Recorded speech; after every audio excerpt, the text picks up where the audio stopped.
ब्रह्मा गुरु विष्णु गुरुदेवो महेश्वर गुरु साक्षात् परम ब्रह्म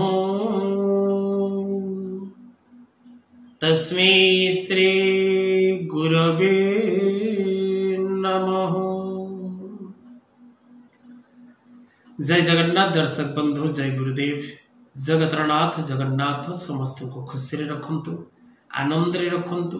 समस्त को जीवन रे दर्शक बंधु हस खुशी भरी रहु, समस्ते खुशी रे रहंतु, आनंद रे रहंतु। प्रभुंकर शुभ आशीर्वाद समस्त को ऊपर रहु। तबे दर्शक बंधु, आज कार्यक्रम माध्यम रे आमे आलोचना करिबा जे जदि स्वामी स्त्री संपर्क रे कौन सी प्रकार परिस्थिति रे आपणकर द्वंद्व सृष्टि ही थाए बा उभय स्वामी एवं स्त्री अनेक दिन हब अनेक दिन दूरत्व मध्य रही एमती अनेक भी व्यक्ति विशेष मानकर फोन कॉल आसे जो माने विवाहर 10 वर्ष 15 वर्ष है निजर बाप घरे अच्छंती बा स्वामी स्त्री अलगा रही किंतु से मानकर एपर्यंत डिवोर्स हेनी। उभयंकर फेरिबा बाट को चाहिए बसचंती। एमती अनेक व्यक्ति विशेष माने अच्छंती जो माने डिवोर्स फाइल अपील न करी से माने बारंबार निजर संसार को सजाड़िबा पई चेष्टा करिसंती एवं चेष्टा मध्य करूचंती किंतु सेथिरे मध्य से माने सफल ही परनांती। तबे दर्शक बंधु, विवाह जीवन रे एमती अनेक प्रकार रो कष्ट प्रत्येक व्यक्ति विशेष माने भोग करूचंती। विवाह शास्त्र रे प्रमाण रहिछि जे पूर्वार्जित जदा कर्म, पूर्वार्जित जदा धर्म, पूर्वार्जित जदा पत्नी, पूर्वार्जित जदा विद्या, धावते धावते अग्राण। तेणु पूर्वजन्मर विद्या, पूर्वजन्मर कर्मर फल, पूर्वजन्मर धर्मर फल एवं पूर्वजन्मर जीवन साथी मनुष्यर पछे पछे प्रत्येक समय रे धावमान होता है। तेणु वैवाहिक दाम्पत्य जीवन रे आपण जो दुख एवं कष्ट भोग करुचंती ताहार कारण आपण माने निजे।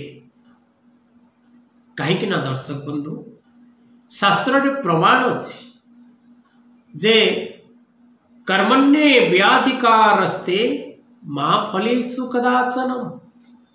मनुष्य निजर कर्मर फल निजे ही भोग करे, अन्य को दोष दबा निरर्थक अटे। आमे जदि कर्म विपाक संहिता मध्य को प्रवेश करिबा खूब शीघ्र ए कार्यक्रम माध्यम रे आपण कर्म विपाक संहिता मध्य रे जेतबेले कार्यक्रम आपण को निकट रे उपस्थापन करा जिवो आपण निश्चित भाव रे जानिबे जे केउ कर्म करिबा द्वारा व्यक्ति केउ प्रकार रो दंड प्राप्त करिथा, जाकि शास्त्र रे वर्णित। या कोनोसी मनगड़ा कहानी नुहे कि ए यूट्यूब चैनल माध्यम रे आपणक निकट रे जहाँ भी कार्यक्रम प्रस्तुत करा जाए सब किछि शास्त्र सम्मत। आपन को केबे भी ए कार्यक्रम माध्यम रे मो मोर क्यों शास्त्र रो क्यों विषय वस्तु को उद्धृत करा जाउछि निश्चित भाव रे गोटे कार्यक्रम प्रस्तुत करिबी एवं आपन को प्रत्येक पुराण ठार आरंभ करी तंत्र ग्रंथ ठार आरंभ करी वैदिक शास्त्र ठार आरंभ करी ज्योतिष शास्त्र, वास्तुशास्त्र, लाल किताब शास्त्र, न्यूमरोलॉजी शास्त्र, पामिस्ट्री शास्त्र, प्रत्येक शास्त्र रो किताब कौन कौन रही निश्चित भाव रे गोटे कार्यक्रम माध्यम रे आपन को जणैबी। तबे दर्शक बंधु, स्वामी स्त्री संपर्क रे जदि कोनोसी प्रकार रो विवाद आसुथाए, कष्ट आसुथाए, उभय को नहीं सांसारिक जीवन में शांति रही पार न थांती। प्रत्येक दिन आपण मध्य कलह कंदल मतांतर मनांतर सृष्टि होता है। तेज गोटे सहज और सरल उपाय जहाँकि तंत्रशास्त्र स्त्री वशीकरण ने उद्धृत अच्छी एवं ये उपायटी आपण विश्वास सहित श्रद्धार सहित करिवार आवश्यकता अच्छी एवं जो द्रव्य द्वारा आपण प्रयोग करेंगे क्रियाटी से द्रव्य उत्तम रहिबा नित्यांत आवश्यक। तेबे आपण वैवाहिक दाम्पत्य जीवन में सुख वृद्धि करने आपण को गोटे सहज एवं सरल उपाय जहाँकि आज ये कार्यक्रम माध्यम आमे आलोचना करबा।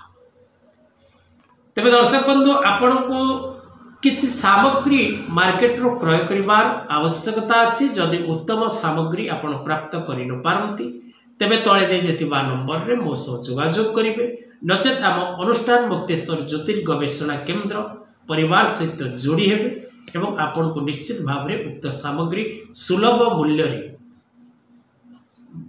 प्राप्त करिबा पई आमे चेष्टा करिबा।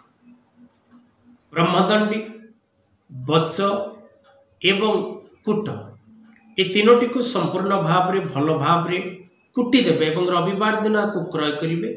रविवार दिन क्रय करी खरा टिके सुखई देबे एवं खरा टिके उषुम खरा बाजिगला परे ताको हेमदस्ता बा कोनोसी प्रकार ग्राइंडिंग मेसीन ने ताको संपूर्ण भाव में पाउडर डस्ट कर देबे। सेथिरे आपण पूर्वरु आनी रखिथिबा गोरसिना मिश्रण करिवे एवं ए चारोटी द्रव्य को जतबेले आपण मिश्रण करिवे आपण को केवल 108 थर बा 1008 बगलामुखी वशीकरण मंत्र संपूर्ण भाव में जप करने को पड़ो एवं जप कर सारा परे ए सामग्री को आपण मोहिनी मंत्र नचेत आपण सही बगलामुखी वशीकरण गोटे मंत्र अच्छी जहाँकि शताक्षरी बगला मंत्र जदि आपण कौन स्थान ए मंत्र कलेक्शन न करि पारंती तेबे कॉल करिवे।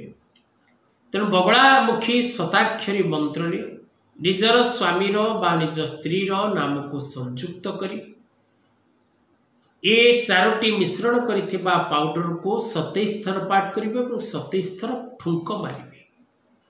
तापरे आपण ए पाउडर टी को कोनसी खाद्य सामग्री रे जदि आपनकर स्वामी पान खाउथांती ता उत्तम, नचेत कोनसी साधा रोषेई करथिबा सामग्री रे ए सब को पके आपण टिके पकेबे।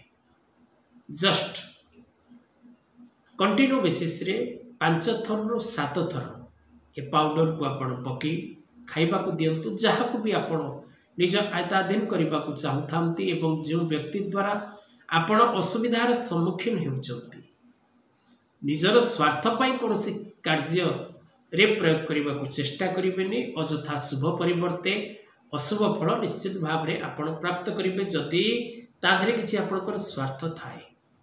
वैवाहिक दाम्पत्य जीवन स्वामी स्त्री संपर्क उत्तम संपर्क जदि पुनः प्रस्तुत हुए ईश्वर निश्चित भाव में जो माने भी कौन प्रकार उपाय बतौचंती से प्रति मध्य ईश्वर आशीर्वाद रहिबो एवं जो माने या खराब कार्य व्यवहार करने चाहते से माने निश्चित भाव में दंड प्राप्त करेंगे।